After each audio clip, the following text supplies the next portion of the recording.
lambat ekonomi, pertumbuhan ekonomi Jakarta, dan tingkat inflasi juga akan semakin tinggi. Nah, ini yang sudah kita berikan warning kepada Pak Gubernur gitu loh, supaya jangan sampai ini terjadi, karena bagaimanapun kita harus menyampaikan bahwa pertumbuhan ekonomi Jakarta sekarang ini kan 6,7%, dengan tingkat inflasi antara 3,5 sampai 3,9%. Itu dulu yang ditinggalkan oleh Pak Fauzi Bowo. Nah, kita harapkan ke depan ini kan harus dipertahankan dan harus ditingkatkan.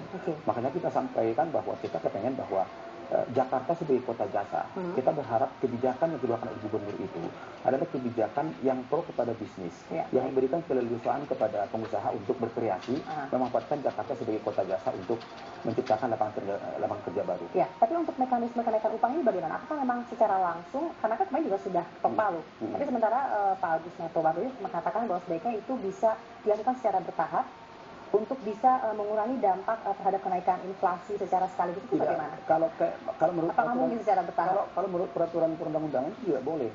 Apalagi kan di Jakarta misalnya sebentar lagi kan sudah ada peraturan gubernur bahwa UMP 2013 itu 2,2 dan itu berlaku per tanggal 1 Januari. Jadi tidak mungkin dilakukan secara bertahap karena hanya tinggal 1 bulan atau 2 bulan lagi ya? Paling satu-satunya jalan adalah apabila ada komunikasi antara karyawan dengan owner ataupun direksi dari suatu perusahaan tersebut melalui forum bipartit, yang terjadi adalah keterbukaan. Baik. Ya, bagaimana transparansi keuangan daripada satu perusahaan pada karyawannya. Ya, ini loh kondisi karyawan kita. Kalau kami menggaji Anda sekitar 2,2, maka mungkin usaha kita ini akan berjalan 3-4 bulan, habis itu kita kolaps.